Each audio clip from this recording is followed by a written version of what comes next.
They're just, they're like the barn doors, the old, like sliding barn doors. Mm-hmm. I think you can buy those at Tractor Supply. We'll check it out. Yeah. Because I'm trying to make racks where they go across it and they hang and we'll slide it. Oh, sure, And then yeah, get the stuff real tight. yeah, that makes sense. That's the only thing I could think of to, it's like, well, That would hold up to the heat. I might have to do a little bit of revamping on stuff. Sure, But, right, you know, with the bearings, yeah. get a bearing that's I don't know, without any rubber or plastic in it. I think those are, though. Are I they? think those are all steel, cause they're made for like outs, you know, cause like I actually have those on the barn on 164, Mhm. and they sit outside, not inside. Hmm. So I think they are all metal. Yeah, probably worth that. I'm pretty positive Tractor Supply, or maybe even more than two. That's gotta be tomorrow. What? Well, we got a Yeah, what you're using. 20-foot door hanging. Yeah. from it.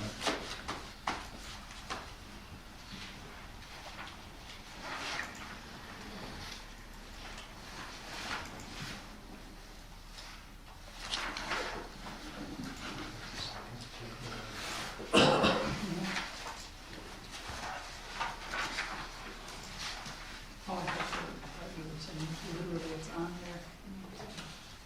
Okay, so, okay, we'll call it to order. Thank you, everybody, for coming. We'll do roll call. Tony? Present. Chris? Present. Tom? Present. Of course, Mary, Naomi, Tom? Present. Yep. Charlie, and myself, Jeff. So, we're gonna move on. There is no public hearing. We'll go into consideration and approval of minutes. Move to dispense with reading the minutes. I'll second Okay, all in favor? Aye. And that passes.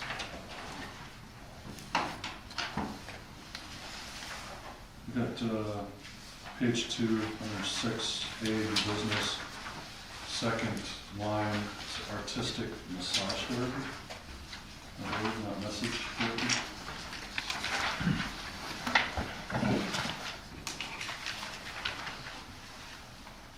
It should be from last.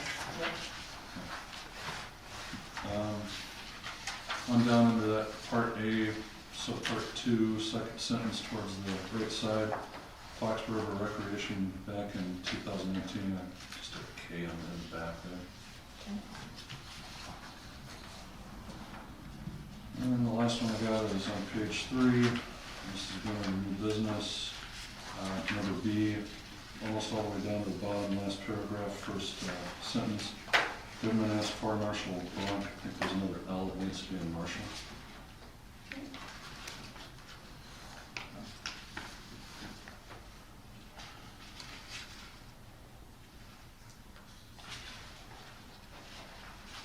You were ahead of me a little bit, but on number 3 there, I got a Y on there instead of a I.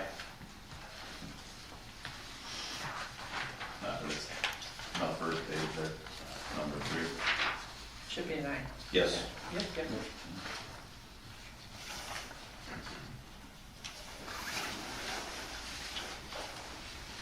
Under new business, part A, for the second to last sentence is she has, no issues with the site plan.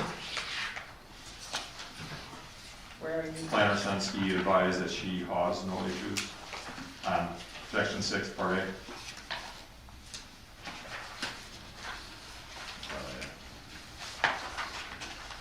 Okay.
there's any objections, I'd like to make a motion to approve minutes.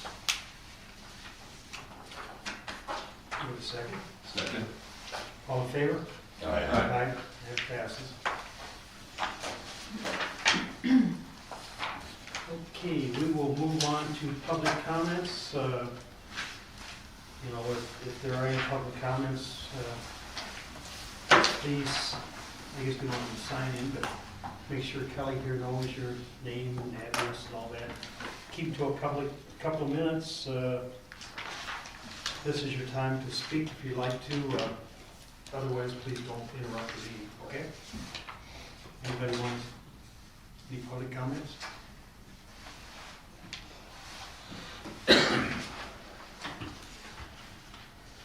Again, any public comments? No? Okay, third time comments? Okay, we'll move forward then.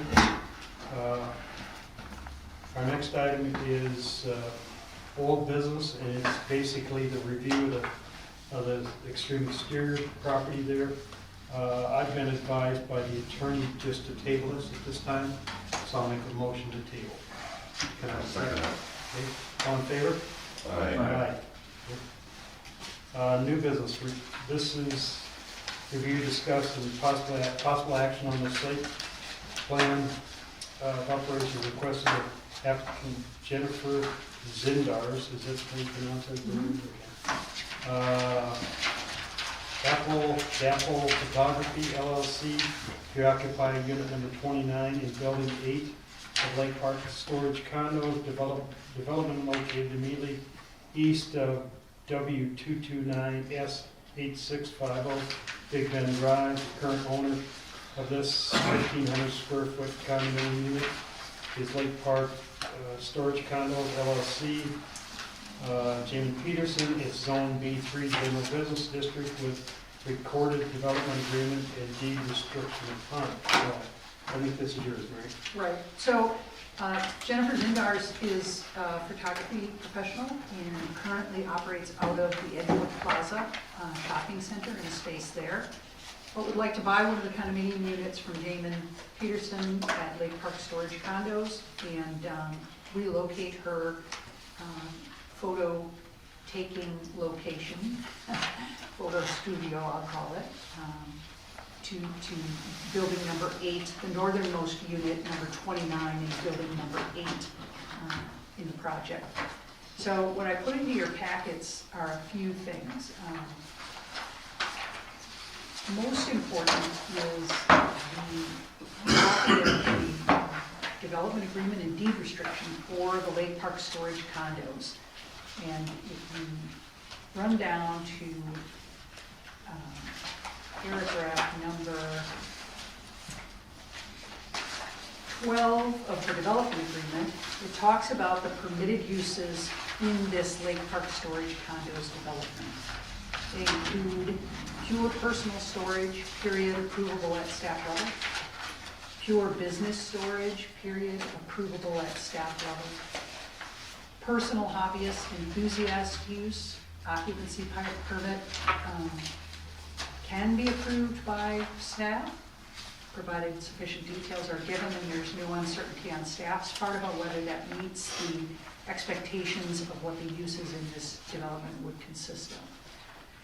Then we get down to D, where we list small business trade and contractors office/shop, not including any retail, wholesale, or showroom display areas, can be permitted with prior approval from the Planning Commission and approval of a business and operating plan.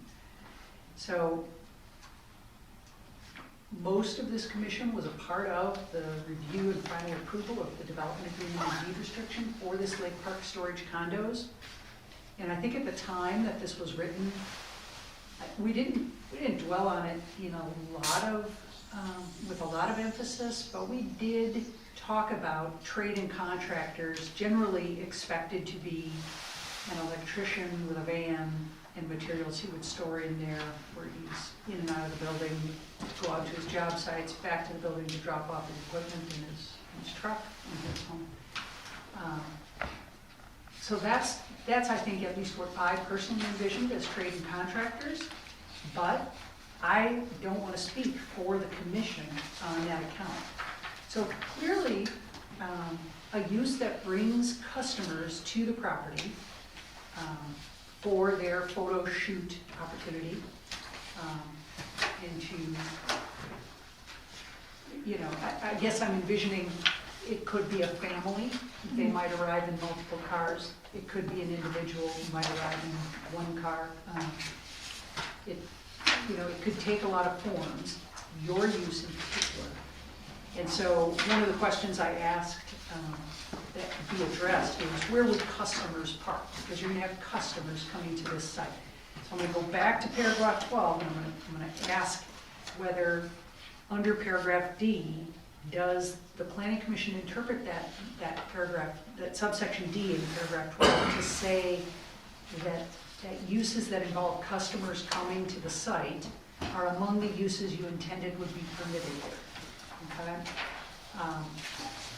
But in support of customers coming to the site, I said, where would you think they might park? And so there is a site plan way in the back of your packet that shows some highlighted spaces, way in the back. Way in the back. It's done the clip on all of their stuff. At the bottom. Yep. Yep. And so multiple spaces are highlighted. I guess the only thing I would say about that is that those are spaces that were required to be put in place in the condo storage, for the condo project, to be shared among the various occupants and owners of the property. So, you know, any parking in those spaces is shared among all the owners and occupants. Except the spaces directly in front of the door of the unit, I would presume are exclusive to the unit owner. So they do show two vehicles parked in front of unit 29 of building number 8. That parking space in the grass area, that wouldn't fly. That has to be landscaped. I don't think I had it in the grass area, did I? There's one in there on the very north end, unless that's just the symbol of what a parking space looks like. That's just that's supposed to be The key? like the key. That's your key? Yeah, Okay. correct. Yeah. Gotcha. So that's what they're showing for the parking solution. So I would kick it over to the commission, because it's really a deliberation about how you interpret subsection D in paragraph 12, and whether this was your anticipated sense of the use type that might come and occupy spaces in here. And the only other thing I guess I would say is that it's a slippery slope, because once you approve a use like this, where customers come and the transaction is completed here at the site, and the work is performed, you know, with the customer at this site, what comparable uses are we also then suggesting will be introduced here? Because you can't really one-off something unless you clearly can distinguish it from a lot of other uses that I don't think were intended. What about a massage therapist? And what about a nail salon? So I can think of a lot of other small business uses that could potentially feel the same way about the space as Ms. Lindars from Apple to Apples feels about it. So I'm going to turn it over for discussion with the Planning Commission. I did have some conditions at a minimum that you would attach if you're inclined toward approving this use. She, you know, has some basic information about days and hours of operation, Monday through Saturday, proposed use 1 to 3 times a week, 9 a.m. to 3 p.m. She indicates 10 stalls available, but again, I see those as stalls that are shared among all the tenants or owners in the development area. How does the commission feel about approving this request?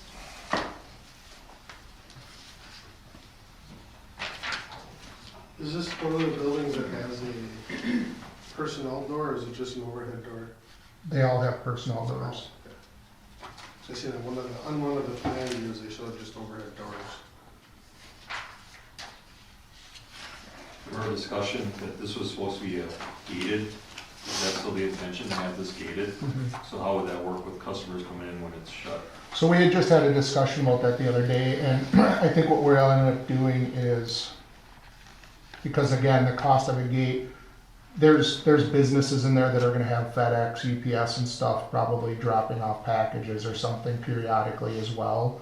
So we had talked about potentially even just having the gate open from, say, 7 a.m. to 6 p.m. Permanently during the day, and then that gate could close in the evening.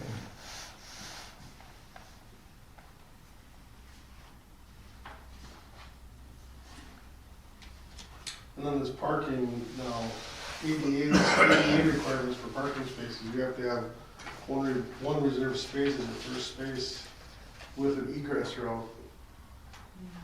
We had that. You have that for every unit? Not for Or every is it just one unit, no. space for the entire complex? Right. Because if you got a forward-facing business, then I would wonder if you would have an That's a- additional requirement to provide that, for that additional, because I'm thinking that is more of a retail space now than a storage or small business use. I thought during the design that all the parking spots were supposed to be transitional, that they were not supposed to be, any owner occupant was supposed to park the vehicle inside and was not supposed to leave a vehicle out there. If I recall correctly from the discussions we had, Well, they're especially day, overnight. they're day parking spaces. They're not overnight spaces. They're day parking spaces for the benefit of the condominium units, cumulatively. And then these two spots that are in front of the unit, those weren't part of the design, right? That's just being added in. That's just putting a couple of parallel stalls in front of the door. Does that throw anything wrong with, like, as far as a fire lane or something like that? In this north location, I would say it does not. But again, there's 55 feet, I believe, between buildings. 60. 60, okay. So, they should still have a 24-foot lane there, which is our minimum requirement.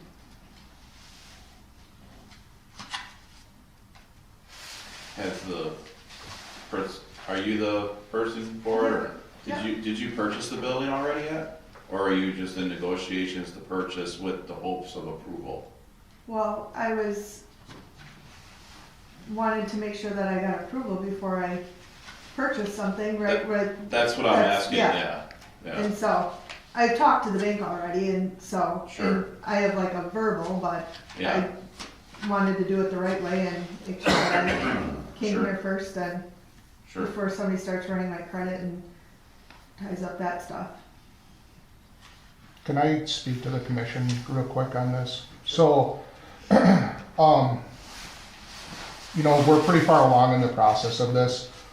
The place really is a ghost town. I mean, there's way more hobbyist storage in this facility than businesses. I can tell you I'm there every single day, multiple times. There is never more than 2 cars, maybe 4, in the entire facility at any given time. So with her business, I don't feel like it's retail. I feel like it isn't any different than, say, a electrician or a plumber with 1 or 2 employees, which we had originally talked about. If it's a plumber with 2 employees that are working out of the shop, he's got 3 people there with parking. It isn't any different than that. She may have 1, 2, maybe 3 clients a day at separate times, be there for 30 minutes to an hour and a half, and then those clients would leave. There's more than sufficient overflow parking in that facility, just based off the amount of traffic that's been in there in the last year. I think that this particular, I could see if it was like somebody coming there to shop would be something, but these are like scheduled appointments. she's not doing it consistently. She's doing, probably in the summer, I'm guessing you're doing more like on-site stuff, so this, I you would know. I only do 6 newborns a month. And so it would be only 6 times everything else would be outside on location for about half the year. And then the other, like in the winter time, I do indoor stuff, but it's only a few days a week. I can't photograph every day all day long. And so, So I think from a traffic flow standpoint, even if there's 2 cars there, I really don't ever see that being an issue. I know that the units in proximity of where she is buying, the ones completely across in building 7, those 4 tenants are all personal storage. I'm seeing one out of the 4 units there probably once every 2 to 3 weeks. Building 6 is also all personal storage, no business is running out of there.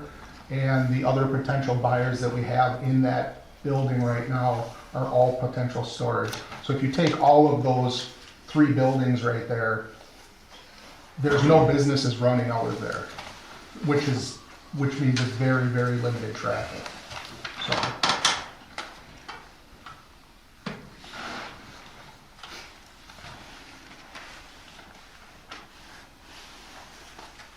The only other thing that came up as you were talking is how will people find your unit within the development? Are you planning to put signage out? There was no signage in the proposal. no, I wouldn't put signage out. I would do what I've been doing for the past 8 years at Crossroads.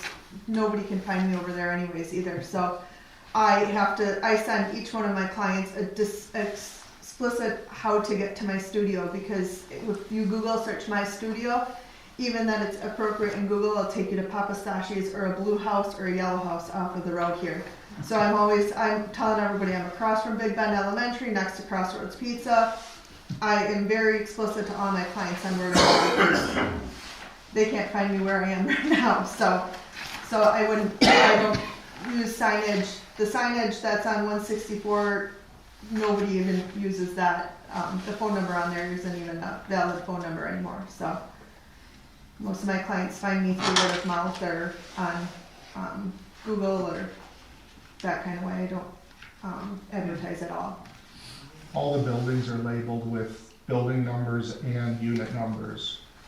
Very, very bold. So if she gives people numbers, come into the facility, go to building 8, unit number 29, there's numbers on the front and the sides of the building also. So I think it's pretty specific. What are the conditions that you're talking about? The 3 conditions, if the commission wanted to go ahead and approve this, were the applicant to comply fully with all the representations of the application and the related addendum in support of the request. The conditions and the addendum is the application that's filled out for the Lake Park storage condos specifically. It's not the regular application. So full compliance with everything you've put in there in terms of anticipated trip visits to the site by customers, hours of operation, days of operation, all of those things. Then number 2, that no parking is permitted in any area of the condominium designated as green space. Didn't know that was your key. Number 3, the applicant to comply fully with all the terms and conditions set forth in the Lake Park Storage Condo Development Agreement and deed restriction. So you have a copy of that, I'm sure. And then number 4, the village building inspection and fire safety officials to inspect the unit before occupancy and periodically thereafter to ensure full compliance at all times. That's it. So, Mary, you started off talking about setting precedents and what that may mean for other businesses of like quantity to this or quality to this, and potentially a slippery slope. So my question is how does this affect future businesses that may be looking to move in? Does this set that precedent legally to where we're now going to be binded to be able to, or would other types of businesses would have to be accepted. Or is someone going to be able to challenge that? And if we were looking to deny them occupancy and say, well, you let them in, and you're not letting me in, potentially bring liability back to the village. Yeah. You know, if you want a legal response to that question, we'll have to get one. But my feeling is that yes, you do set precedent. If you're gonna let this use happen, if I'm a massage therapist and I'm just gonna do, 3 or 4 massages a week, by appointment only, I don't see any reason why you can't approve me as well. We just had that last meeting. Didn't we have something like that with a diesel shop or something? Well, that was part of it, though. The massage therapist, nail salon, hair salon that was moving in up here, I mean, that would be the perfect example of a business that may, Yeah. and it was by appointment only, a few appointments a week, not Yeah. heavily. I don't like to be the naysayer because here we have this great business that's already in the village and does a good job. And how do we keep her in the village? Well, we'd like to do everything we can, but is this the right spot for it? Because what is the potential trickle down? And that's a tough question. It's one. Yeah, it's a tough one. Yeah. Because again, when did we do all the approvals for this? This was recorded in 2020. 2021. Okay. Checking my memory. But it is a storage condo. And we agreed to let either hobbyists or businesses store stuff there. But is there specific? Trade-in contractors Yeah, with no showroom, no retail. no showroom, no retail. But is there specific verbiage in there about doing business out of it? Because it's only part-time, that's the argument. I can see what you're saying. It's not like you're gonna have people in, out, in, out, in, out, but I agree, you gotta always, It says It's in precedence. paragraph E, it says, no other uses than recited above are permitted within this development. So Is that- A is pure personal storage, B is business storage, C is personal hobbyist enthusiast use, and D is small business trade and contractors, office or shop, not including retail, wholesale, or showroom display areas.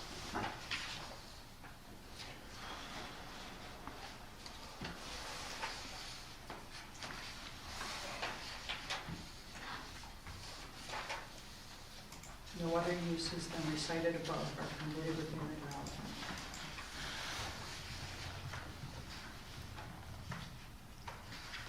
But it does say small business and business contractors, correct? It says business, trade, and contractors. Small business. Small business trade and contractors, office/shop.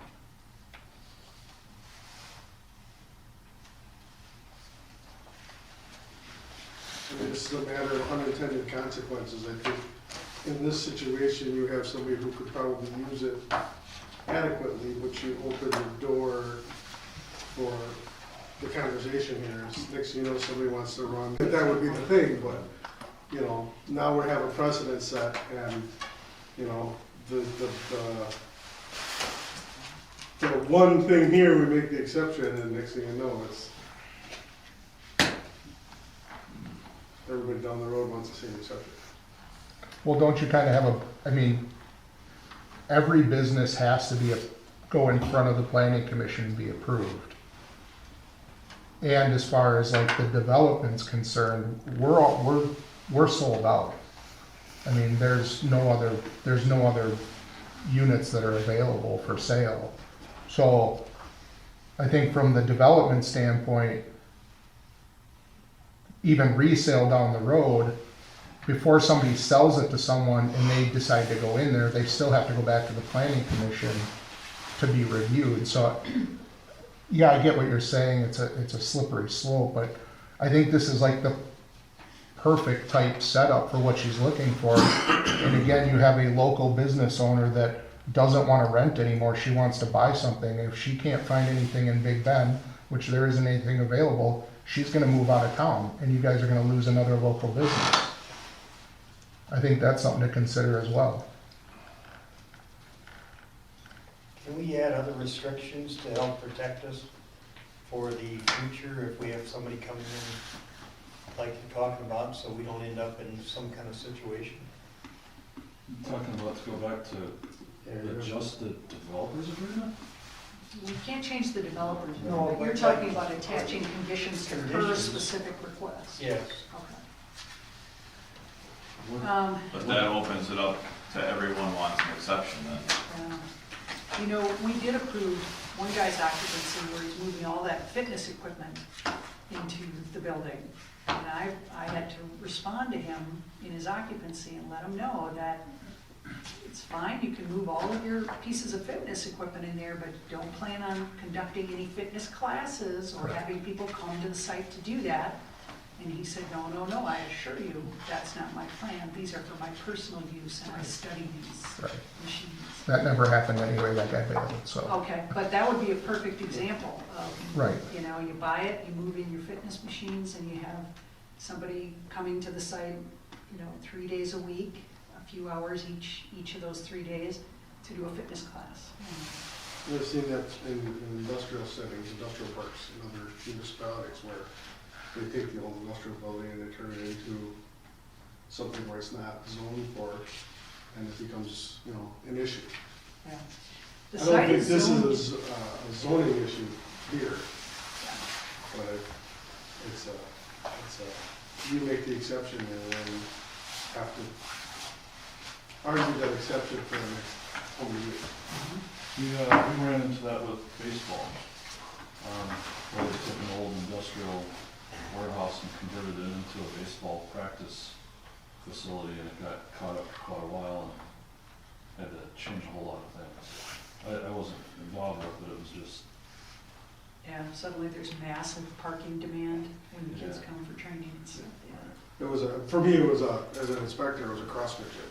It was a guy storing his, he wasn't storing his equipment, he was just gonna have a place for him and his friends to work out, and it turned into a 50, 60 person a day CrossFit gym.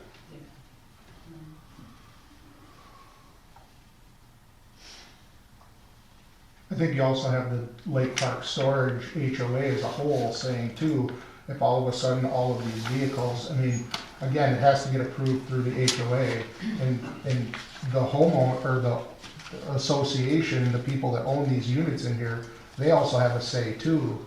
And if they, you know, again, you're setting precedents right, but you try to get somebody else in there and you have two avenues, you know, you have the HOA and you have the planning commission to ultimately say no to something proposed in the future.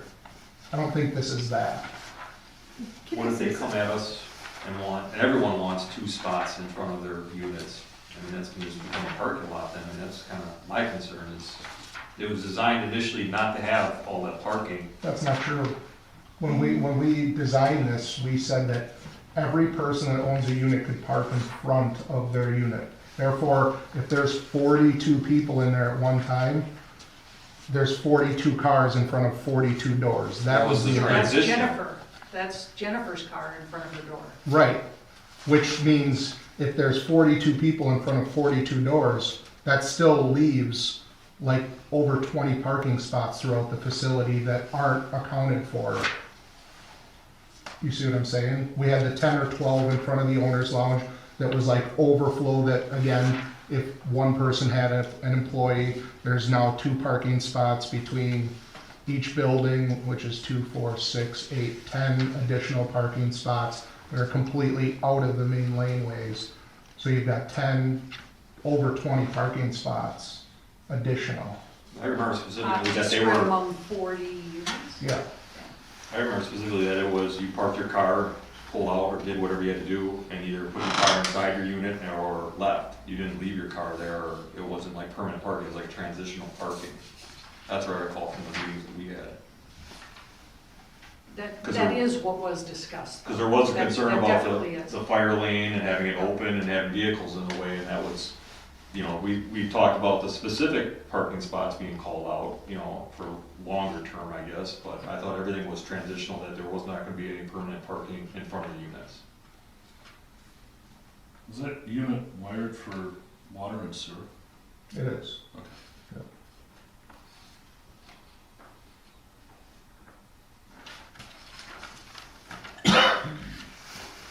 Did you want to say something?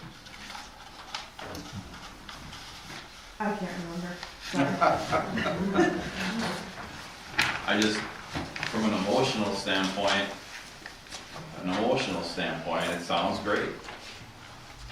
But from a precedent standpoint, it's tough because you're talking about going against what was agreed upon in the developers agreement. There's not specific verbiage in there about operating on a part-time business, and then we're gonna allow that because it's a great, hometown business and, we talk about all the good things, but then you said precedence is a sticky thing because it's there forever. When we're at the county courthouse, there's a sign in the county courthouse that says, basically it's a little sign in there, it says something to the effect of, your decisions will be, will last longer than your tenure on the county board. You have to think about precedence as far as what you do with land, with conservation or whatever, so you just, I don't know. Dog groomer is another one that comes to mind, 1 or 2 customers per day max. Yeah, But yes, that's what you're saying about precedent. yeah. So many similar. We just went through that one too. I mean, I don't know. That's who I was thinking about. She never opened over there, so, Yeah. Well, I thought she did. or did she? On the corner? Yeah, I'm pretty sure she's a. Yeah, she's been putting online, walking appointments. Okay. I just still see the for sale sign over there. Yeah, it's the only one to sell the property.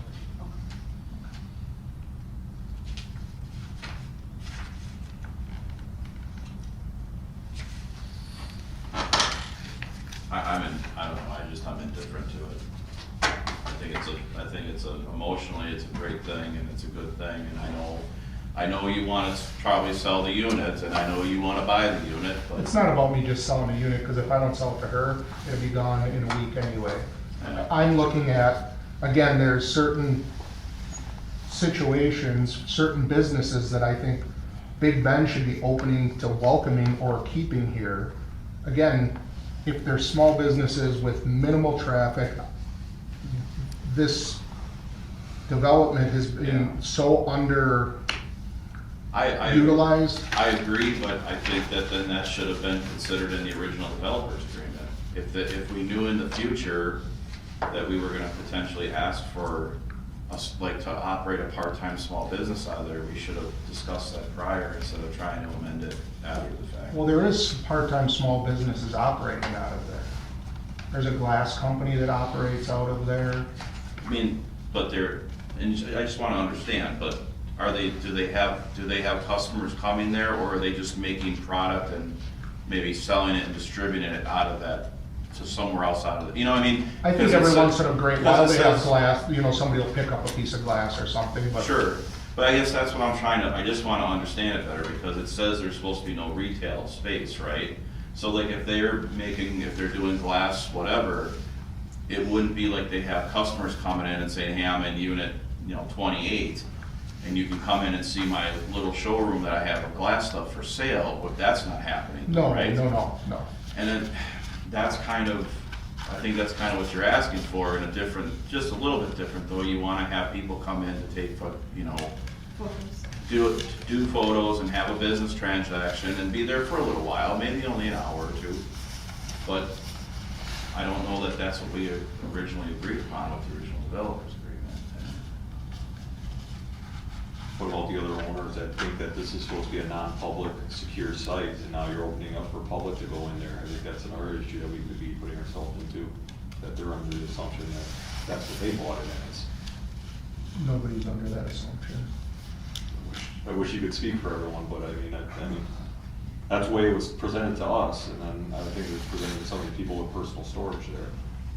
And they do have this in their title work, Mhm. but, you know, this gives them their assurances about what can and can't happen there. Sure. I don't know. Mike, what do you think? I don't know, I kinda like it's a pretty small, pretty low intensity for that place. I don't see a problem with it, but I do understand what you guys are saying about, opening for this one. And not being able to, not having somebody come in and say, I want to do it too. Well, take the Glassman place, for instance, that's in there. I mean, what's to say that 2 years down the road, they wouldn't come in front of this commission to ask to see if they could start having people come in to do whatever at the glass place, I guess. And use this as the route to base their want off of, I guess. Anything can happen, you know, there's That's tons the- of worst case It's the scenarios. unknown, you know, you get one guy in there, Jim, who's storing his hot rods in there or something, and he can't get his car out or something, or he's inconvenienced, and then he's gonna come squawking to us about what the developer's agreement says, and why is there people parking here?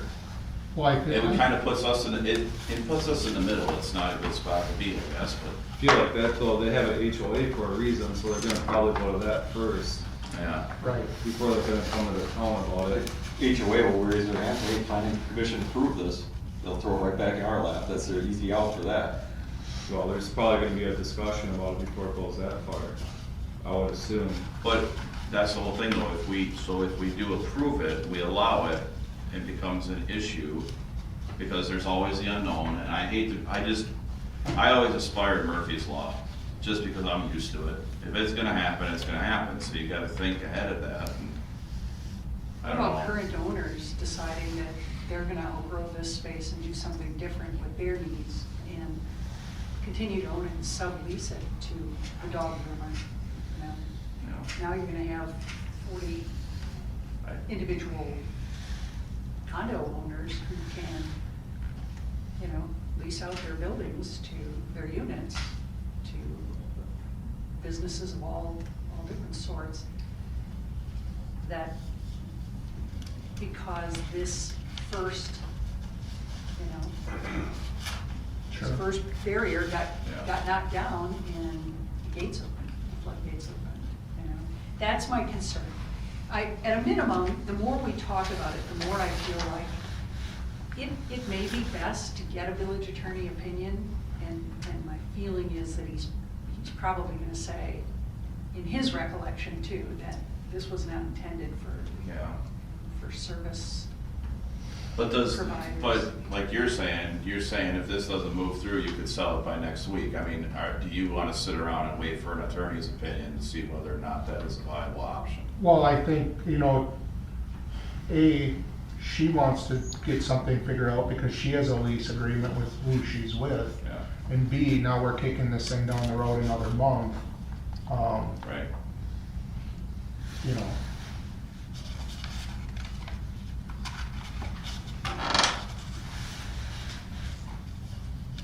You know, I don't really see a problem with it, but I do understand and want to protect ourselves. And if there's a way we can do that so it doesn't come back and bite us, then, If you, the whole problem here is, it's not, it's like I said, it's a great story, small business, I totally respect that. I have a lot of respect for people, small businesses and that. The problem is if you approve it, you're gonna have to open it up to approve it to other people in the future, including down the road as the units potentially turn over and get sold to different buyers. They're gonna say, hey, you guys ruled on this one time, you let them have people come in and do business there. I wanna do business on a limited basis too. And it's unfortunately, it was not written in the developer's agreement that way, so.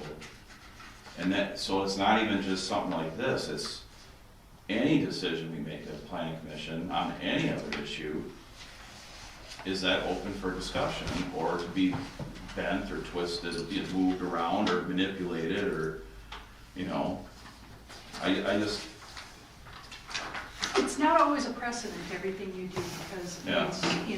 in nearly all other cases, you don't have an exact replica of the circumstances. Yeah, You right. don't have the exact Sure. location, you don't have the exact topography, Same you don't have the business. exact everything. Yep. Here you've got 40 exact replicas. And so it's really true that it will be very hard to one-off one of these and not feel that you've set precedent. How many of the, to flip to the other side, to try to be positive and say, potentially throw it to the committee to see what they would think about this. How many of the places are occupied with owners? With actual owners? Yeah, like most of them? All but 2. So- I take that back. All but 5. So if it doesn't set precedence because everything's different, would it be, would we consider if Jamin brought a letter that was signed by all of the owners of the tenants saying, we have reviewed this same information that the planning commission has reviewed, and we're okay with this, and then we could potentially approve it? Is that even is that a good idea or is that a bad idea? Because then basically, like you're saying, then the decision comes back. If they wanted to try to throw it back on us and say, well, you guys approved this, we could say, wait a minute, you guys all signed this letter saying it was fine. What do you want to change as owner? That's a good question. You really can't delegate that authority out to the owners of the units. Okay, To company to by signing a document, yeah. essentially trump out. Trump the developer's development agreement. Yeah. But I don't know that I'm kind of different to it. I'm almost in the state of mind to say that we need an attorney's opinion on I this. think so too, Tony. I really, this is such a benign thing, and it just drives me insane that we're getting Yeah. tied into this developer's agreement, but I don't want to set something that's going to add liability back to the village. It was very intentional, though, when the development agreement was written, that this was not intended to be like a retail environment. It was purposefully intended to be storage, man cave, trade and contractor, drive in my work truck, get my materials and equipment, and go out to my jobs, kind of a thing. And I see the equivalence, right? I see, you happen to drive in your work truck though and do your work there at the site and your customers come to you. So I see you as a trade, as a contractor, but the distinction is that you bring in the business into the unit and not going out to perform. We've had business. stuff similar to that though, like the guy that's storing and doing his R&D for his trike bikes that was approved, I don't know, last fall or whatever. It's very similar to that, like, But he's a personal enthusiast, he's not a business, I thought. I remember He's we- not, and that's what I he was an wrote him. enthusiast. right, his but he's occupancy built, like, approval. he's building these, like, doing R&D development in it. Yeah, I guess, But he yeah. doesn't have customers come in there to look at them and potentially make a sale. That's so much that we know. Right. It's not, because it's not designed for retail show. And I guess that's what it comes down to, is if you just look at the description, it's storage condominiums. It's not storage and business condominiums. It is storage and business condominiums. Business storage, trade and contractors. Right. It's the, Not to keep harping on parking, but could this business plan go on without those 2 spots in front of it, if that was a gray area as far as being acceptable? Mhm.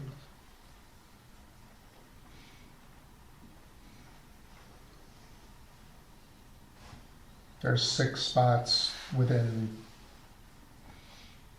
60, 80 feet of her unit that is out of the main lanes that Right. are never occupied.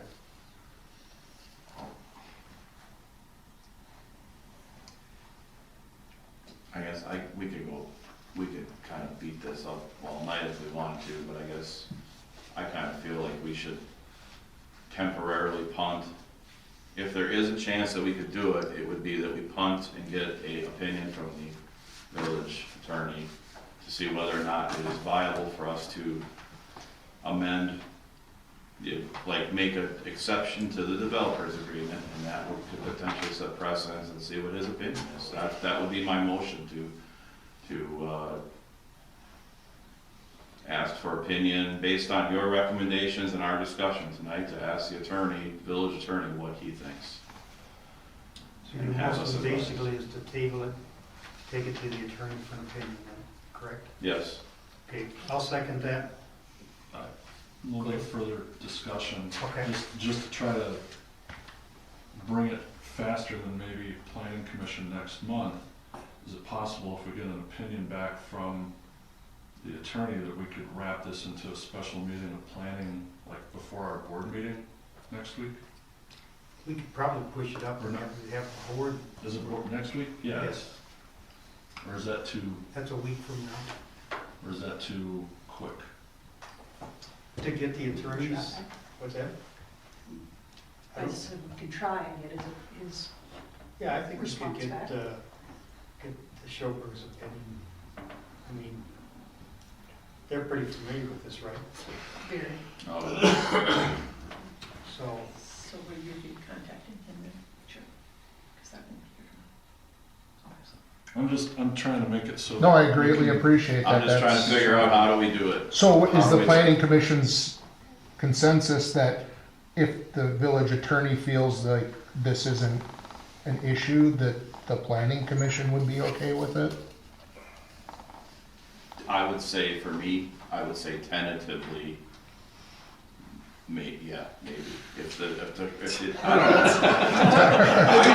I think this is we wish we could Yeah. change the developers agreement. so we got Tom buttoned down. Yeah, I don't know. I gotta see what the attorney I'm more says. inclined to just say, this is what it is. And Well, he's gonna tell us whether or not you can alter that agreement or not. But that's what we're doing then, we're asking him if we can That's true. amend the developers agreement to allow this type of business in the developers agreement. That's I how might- I'm viewing this. I might actually be asking him more, can you interpret her application and business description Yeah. any differently than the planning commission is, so that it would fit under here and not violate paragraph 12 or set precedent for certain other uses? And I might say to him, for instance, a dog groomer, if they come Yeah. under the same hours of operation and days of operation, do we have to approve them then too? And the fitness guy. And, and really just ask him, do you interpret her any differently than any of those others? And do they fit under paragraph 12? I think it would be good to get the guidance because you're gonna see this again. Right? Yeah, You're gonna, as the units turn over and the owners turn over, you're gonna have this stuff continually come probably before the planning commission, and it would probably be good to have that guidance to look back to and see what they say. Right, and with the popularity of these units, I'm supposing that this is not gonna be the last development. Correct. To see what these around Yeah, Big Bend. yeah. and different locations, you might treat it differently in the future, right? This If this was location more of a happened to retail be location. surrounded by residential. Yeah. And that was the reason they didn't want this particular development to be treated like a customer-centered, a customer-focused center. It was intended to be much lower. These are all facing Edgewood, maybe parking lot in front of it, I would say no problem. Because it's kind of a secured site. Let me ask you this then, because I've got another guy that's probably gonna come in front of the planning commission next month, and maybe I can streamline this. So I've got a guy that owns a roofing company, and he would like to buy a unit to store excess material, but then run 2 to 3 salesmen out of it as an office. They're not having customers come in, they're not having showrooms, it's strictly storage and for them to work out of.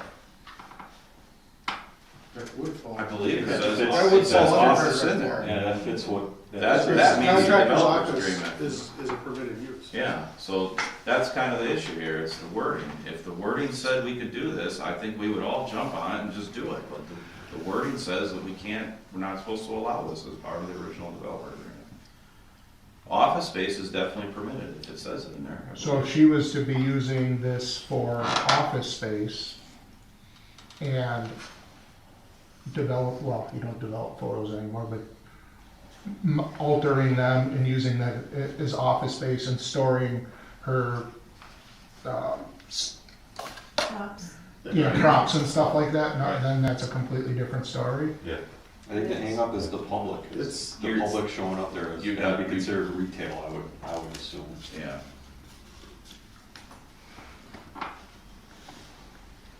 It's a service establishment, basically. Yeah. Sure, It's not a trade and contractor's office or shop. sure. It's a service establishment. So the parking is completely out of it, so that's not even a concern if you can have multiple people come in for that.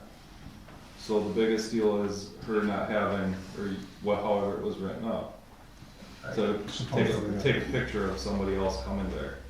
It may be a concern, right? Because if we find out that, we're gonna interpret this as permitted, now the commission is gonna have a new task, and that is to figure out how are we going, and when are we going to say no eventually, because now we've got Apple to Apples, who we know will periodically be occupying, Jennifer will park in front of her door, and then she'll have 2 or 3 vehicles that could be one, but, Usually 1 to 2 at the most. okay. So, The only way that would But be- if somebody has an office building out of it with, let's say, 3 or 4 people, and that's, that's kind of what I'm kind of getting at here, is Yeah.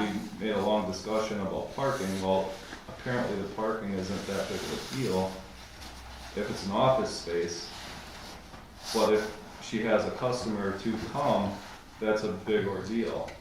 Well, what part of, the problem with the parking is it's actually depicted on the business plan. So we don't have one that where it depicts parking in front of the units, and that was part of the concern when we talked about the development, was parking in front of units or parking in the aisleway, and we wanted to avoid that. So I mean, if someone's running a business out of there, they're not calling, I haven't received anything or seen anything come across planning commission where they called out specific parking spots in front of their units. So that's where parking is a concern here, that's for me at least, okay? So if they are running a business or using it for their shop, they're using the parking that was allotted during the development. Okay.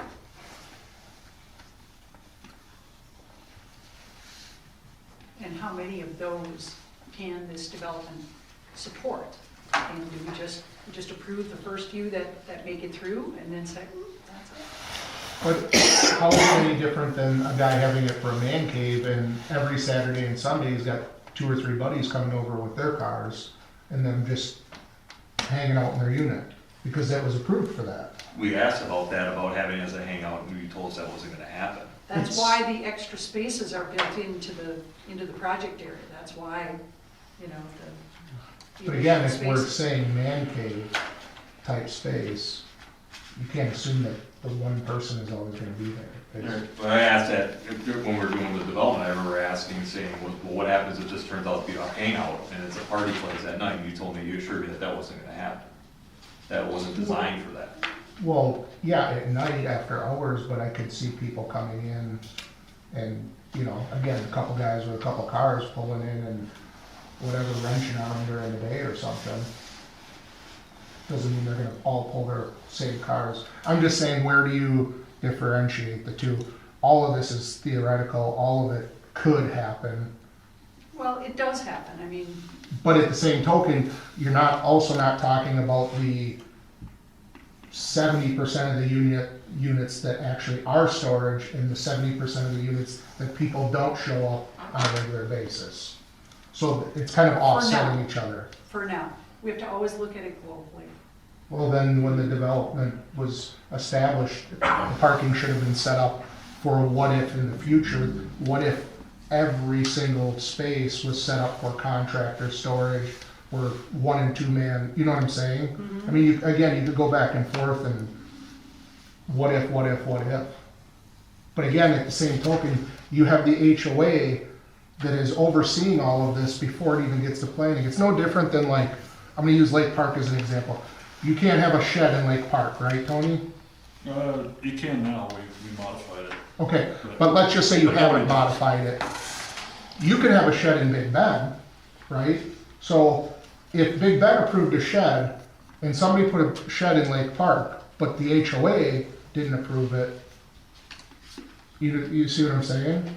I do, but anything about the HOA can change at any time. You know what I mean? Right. That's a private side of regulations, so I know what you're saying. They're gonna protect their own interests. Correct. But think about it, Jamin. 5 years from now, I decide I could retail this place out. I'm gonna go ahead and find a tenant. Sure. And, Right. But Lease it out. they're not gonna allow that, so, I mean, that's in our bylaws. I get you can change bylaws as well, but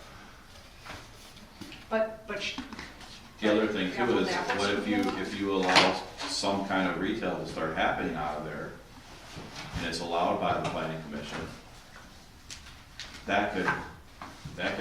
it changes what them units could be potentially worth then, because now, like you just said, now all of a sudden, hey, wait a minute, they're running retail out of here. I'm just using it to store my roofing supplies, but I know this dude who might wanna run his retail business out of here, and it, you know what I mean, and it kinda cascades. I mean, it's, I know we're drumming up worst case scenarios. Right. Drumming up, but they're very realistic. They're not far fetched, in my opinion. Yeah, go ahead. I just want, I guess I'm confused on, you guys keep saying retail. I'm not, do you consider service a retail industry, or is that what you're interpreting as? Like as a service, because I don't have like a show, like, so you're considering that to be retail? Like I'm not like foot traffic where I'm selling clothing and all that Your other service stuff. business. Okay. I wouldn't call you retail, I would call Okay. you service business. Okay, because everybody keeps bringing up like it's gonna open the door for retail, but I am not a retail, like I'm not like a boutique that's selling things. I'm not like a hair salon that sells shampoo to my customers. My product is delivered digitally, and if somebody wants to buy like a photo, which I've never done before, they could do it online. I don't distribute it. It's sent to my clients' homes. And so I just was confused on how everybody keeps saying it's retail when I'm more of a service industry. I think the only thing about this whole thing is the public coming in to this space for the service. I think if you were storing your photo materials and your backdrops and all that stuff there, and you know everything you did was weddings off-site, I would approve this in a minute. I think that the issue is when, and I understand Jamin's argument, if you got people coming and visiting your shed, your storage area because they're your friends, this is, you know, and I don't imagine, you said you only have so many clients a week or so many clients a month. Yeah, and I have high-end clients. My clients aren't just random people off the street. I think I would be more concerned about some random person driving in than personally my clients, but I know my clients and my clientele, and so. Okay, we have a motion on the floor and a second. Do you want to reread that motion, please? Mary, you want to reread that motion? It's a motion to table. Basically, get the attorney's advice on it, so I'll call for the vote. All in favor? Aye. Opposed? Okay, it'll go to the attorney. Okay, planner's report? There's really no update to give, I guess, as far as the Hastings Air Energy project is concerned. I talked to Dan Scardino a while back, probably a month ago already, and he didn't follow up with any additional information to suggest that there's any change in their status. At the time, he said that they closed on the property just to stay the course with the idea that they would eventually build here, but that their building plans went off the rails, starting with the pandemic, and they don't have any sense of commitment or timing that they'd like to share with anyone about when they might move forward. And that's what you said the Hastings? No, that's from Dan Scardino, the broker, Okay. who is a family member of the, is it Borer, the Borer family, who owns Hastings area. Oh, okay. Okay. Did you hear anything from fire inspector or building inspector? Nothing? Okay. Okay, engineers report, and I'll speak regarding the Cajun one. Is that okay? Oh, great. Yeah, okay. It's been recommended by the attorney that, John has gotten all the signed documents into us, and he's paid his fees, so that this just moved to the village board to be approved. So, All the documents are in, and it's going to be moved to the board to be approved. Jeff, that'll be on the agenda next week? yes. Okay. So the planning commission is okay with it? All done. All right. Thanks for coming. All right. Sit through all that, sorry. You can say whatever you want, John. Aren't We're you looking glad? forward to having it closed. I was gonna say, aren't you glad that, what has it been, how many years? Well, it's been since 2020 since we've really been active at the site, other than some of the stabilization. But as far as, working as a business, so it's time. Yeah, well, thank you for. I just have a question. Do you have anything in the engineer's report regarding the site?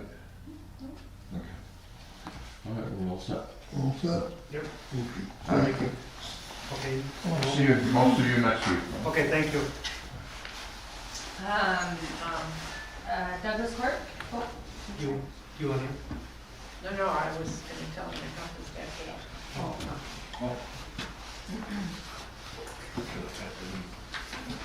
It's your responsibility. He'll let him know Yeah. later. Leave me sitting there, I'll tell you.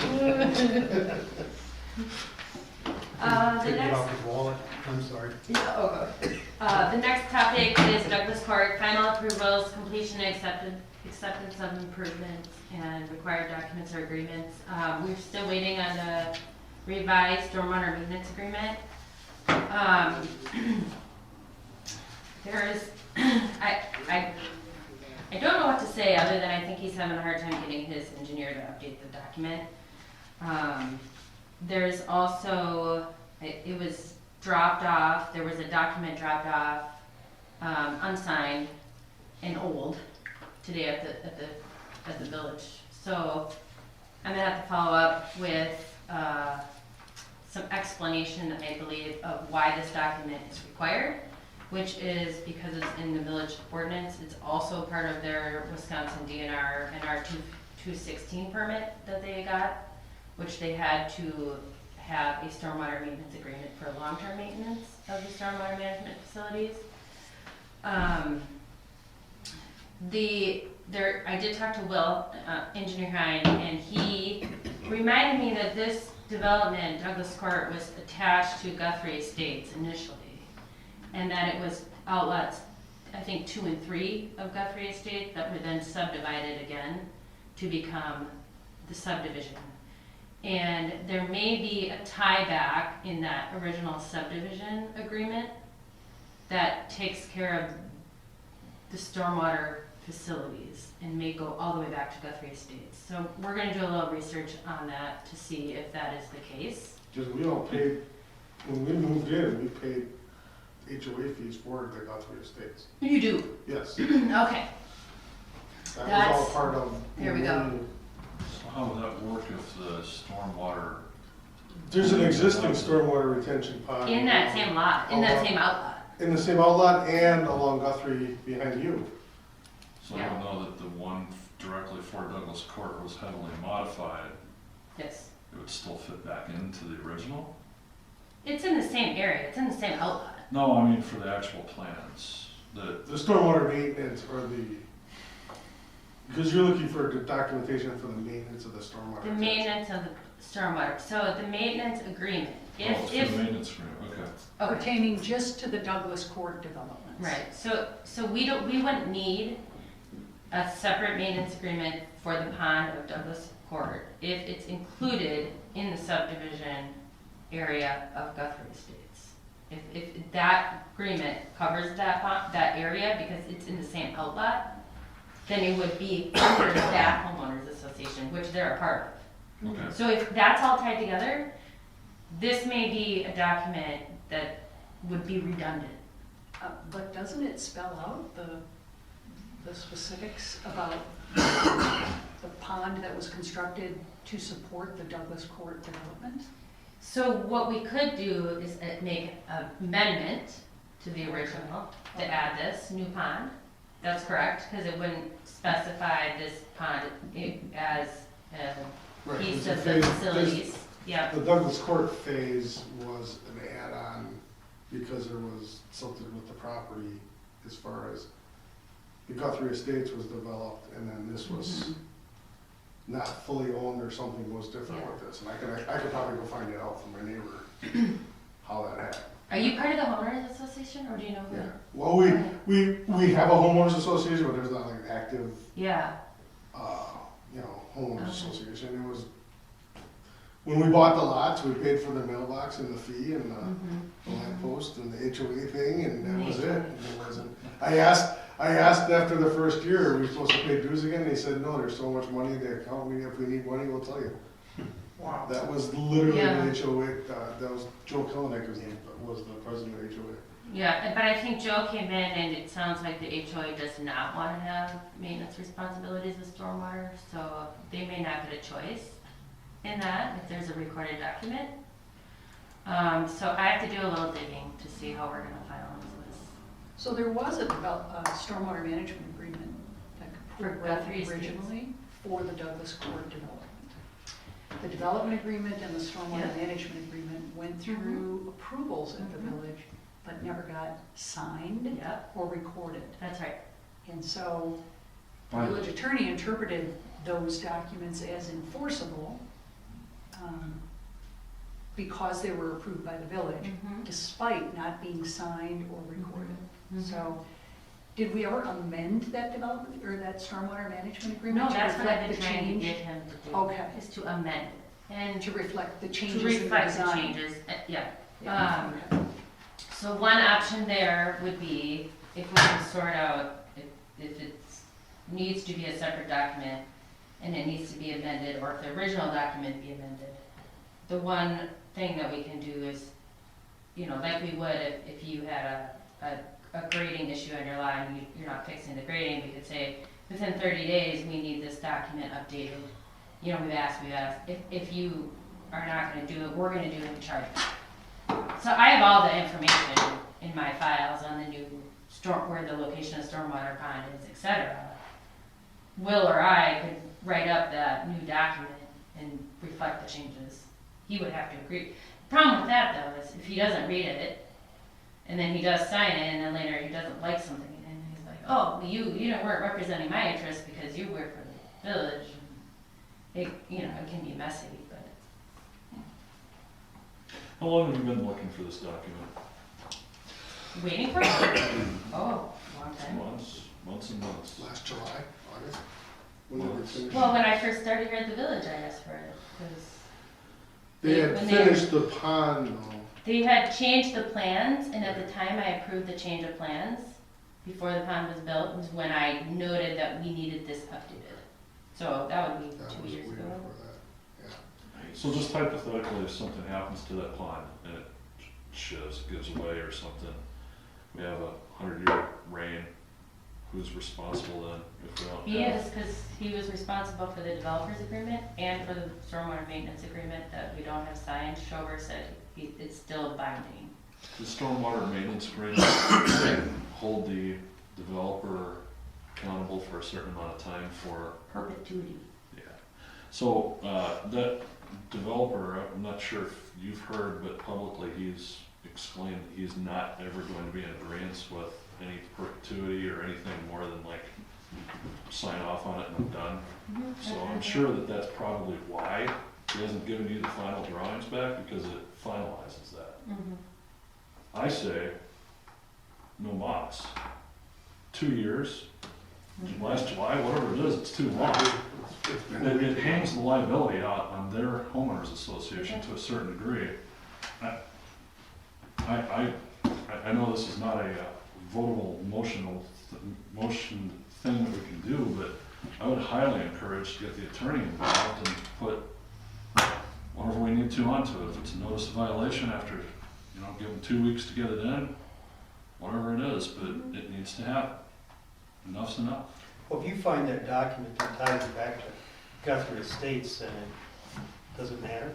But the road and stormwater plan wasn't part of the original Guthrie Estates because the road changed from phase 1 and phase 2 of Guthrie Estates to when Douglas Court was done. Because the road was originally slated to go all the way through, and then it turned into being a court and not go, because Guthrie road was gonna go all the way through at one point. Because part of my lot has the road easement on it. It is, You're that hot. On that lot. yeah. I would say this development was approved by both the village and DNR with the intention there was a separate stormwater maintenance agreement. And it seems like back whenever we discovered that there wasn't a stormwater retention pond or anything leading to it, that we went through this and determined that it was separate, if I remember correctly. But that was a long time ago. When memories fell. I think there would be no harm in having a separate agreement for this pond. That's how it was approved. That's how it was presented by the developer. I thought that's kind of the way it was going until you said that it might be tied back into. Well, I was looking for a way to have this under a maintenance agreement and be done with it. I'm tired of developers just coming in and half-assing things and getting away without any other, hold their feet to the fire. I mean, this is a large development, and it upsets me to the nth degree that I continue to see this happen time and time again. We don't need to be looking for an out for a developer. We need to hold their feet to the fire. No, it wouldn't be an out, Tony. I think you misinterpreted what I was, I didn't clearly let you know what I was saying. If the original Guthrie Estates has a stormwater management plan that references this outlot that was part of that, it's covered then by a maintenance agreement, which is what the village needs. Okay. Okay, that's all I meant. If it's not, it certainly needs to be. Yeah. And that's what I think happened when they did the original approval, was that it was separate. Nonetheless, you've been asking for it for months and months and months. And now we may have an out for it. I get it. It's nothing back onto you. It's just, I don't think that we need to be looking for No, I don't. a way to make it an out. We just need, It done. that they need to hold their, So neither, Joe came in, he doesn't want to sign it, Tom won't sign it, nobody will sign it. So we need to get Schober involved, maybe even the DNR, and say, look, this site submitted this stormwater maintenance plan and agreement to you for their permit. Why don't you ask, if DNR asks for him to have a signed, executed agreement, that will help our case. And they submitted that agreement to DNR for their permit. And the DNR issued a permit. Issued a permit based So, on that. On that agreement, then he needs to have that in place with Yep. you. this goes all the way back to them just never signing the agreements to start with. The developers The agreement, any of that developers stuff. agreement, yep. And looking the other way whenever it was time for occupancy and giving occupancy without the things being in place, which you guys you were part of that conversation, and it just blew my mind whenever I heard all of this. Yeah. And Oh, it yeah, still it does to blew my this mind point too. because we're 3 years down the road from it, and we're still dealing with things not being in the legal stance of finality. And, we can tell them, we're gonna, get the attorney involved, and those fees are back charged. I got a call the other day. I got a call about a $48 invoice for this development, back when they were doing roads. So, I mean, that's gonna come. I'm happy to do it, but I'm not against development in this community. I'm not against businesses coming in and doing what businesses are supposed to do, which is conduct business. But whenever things go under the table and we don't have signed documents, we don't have agreements, we have, let's just go ahead and allow occupancy without things being completed and done, it causes complications, and it always comes back down onto this village and its taxpayers every single time, and it has to stop. We don't have any money to play around with. it does have. We don't have any leeway to give. We need to be able to hold people accountable, not expect everything to the nth degree from them, but just to simply hold them responsible for the agreements that they have made. That's right. This development was reviewed and permitted with that maintenance agreement. Period. He wouldn't, if he had come in and said, I'm not gonna give you a maintenance agreement for this pond, we would not have permitted that. So now he's saying he doesn't want it. Well, that's too bad. You can't change your mind after, first it's the law, because it's ordinance. It's NR 216. It's also NR 151. So they're the state statutes that he has to have this. And if he doesn't have it, then it has to go to a responsible party, usually a homeowners association.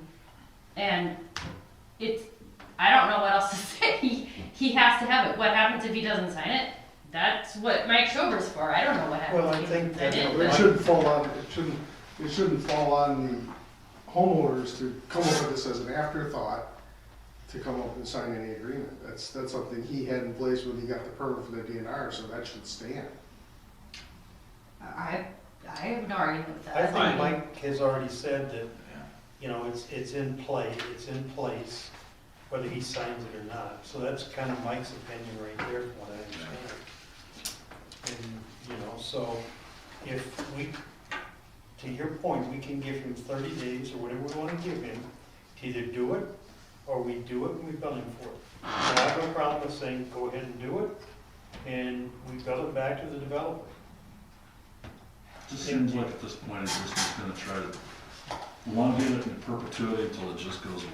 Well, let's just finish it, give it 30 days to get it done and move forward, she can do it, or Will can do it, and, you know, then it's done and we move forward. Otherwise, it's gonna turn into a situation where it's gonna wind up like your subdivision, where we, the village, are going to have to pay for $400,000 worth of road work.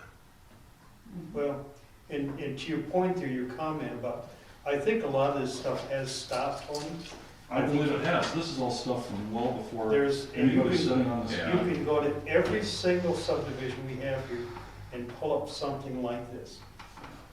You know, I don't think you find it in Ripplebrook East because you guys monitored this and it's a much better plan over there.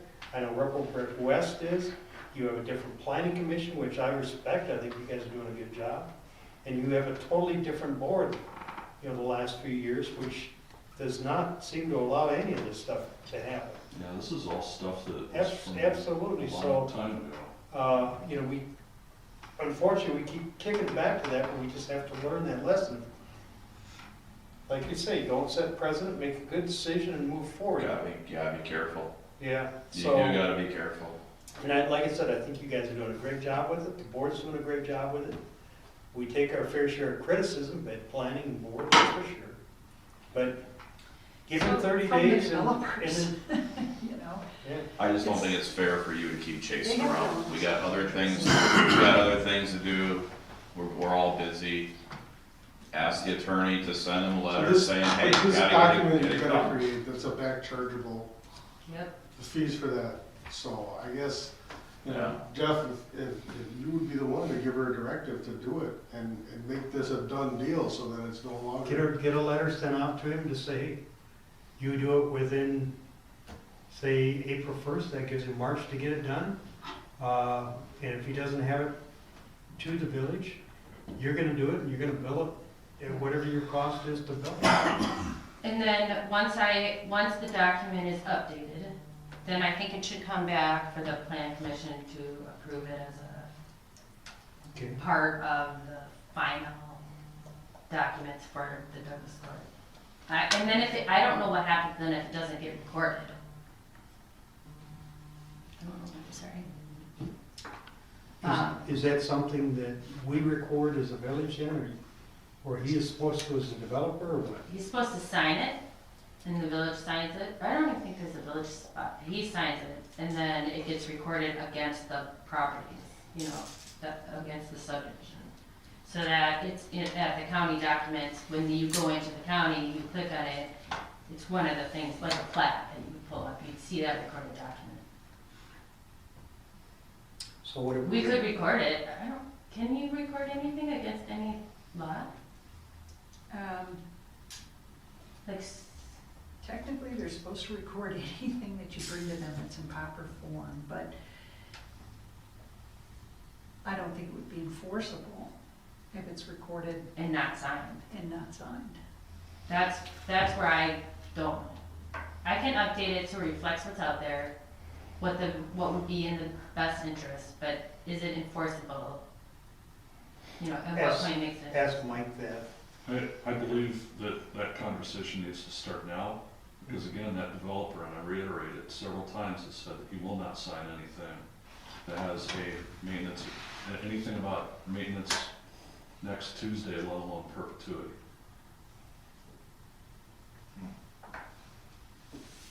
Quite a declaration to make.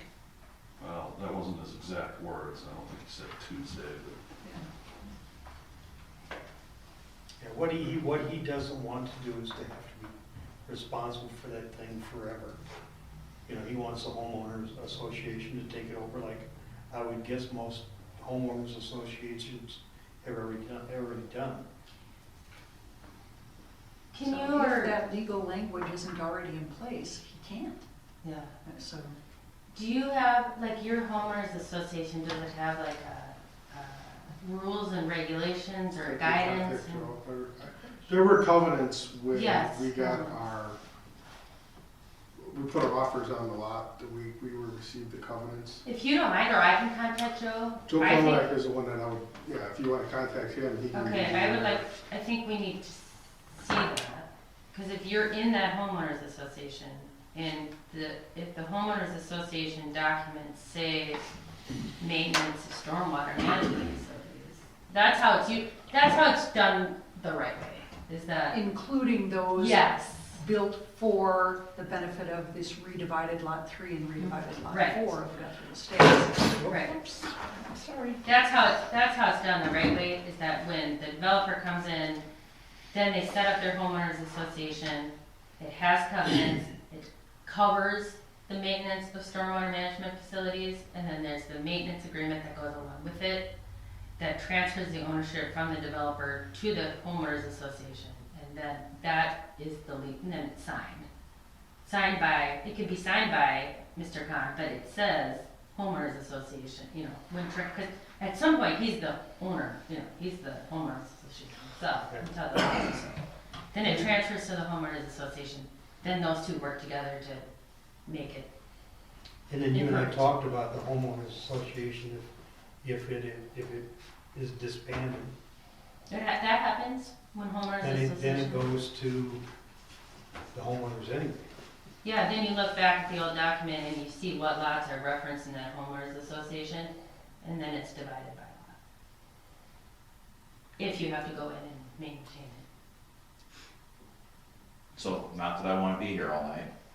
Did But, I put you? no, but because my house is right off the back of that other retaining pond. So who's responsible, is there, like, what maintenance is required of that? Cause I've lived there for 5 years and no one's ever collected any fees from me or told me anything about it. If it's a condition where it's silted up and it needs to be cleaned out, so the DNR, if they come and do an inspection on it, see that because we're not keeping our lawns in place and we're getting silt runoff and it's filling the pond, they can then declare that somebody needs to come and muck out that pond, and the cost to muck that out falls on whoever originally pulled the permit.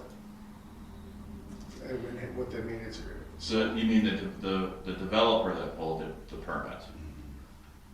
right? He's currently, Unless he's it the was permit turned holder over. for the stormwater. Unless it was retention. turned over to the Unless it was HOA. turned over to the HOA. Well, then that's a good question for Joe. You know, cause I'm sure we got 1, 2, you know, between me and, The phase 2 pond and the Douglas pond are within 30 feet of each other. yeah. It's so unreal how they redid that Yeah. whole situation there. That 3 acres is just, There wasn't much other choice, I don't Right. think. Well, I think that came up as that Was your one house, basement the one that was getting flooded No. from the pond? but no. it was allowed by the village to let that house be built at the level it was being built at, right? Yeah.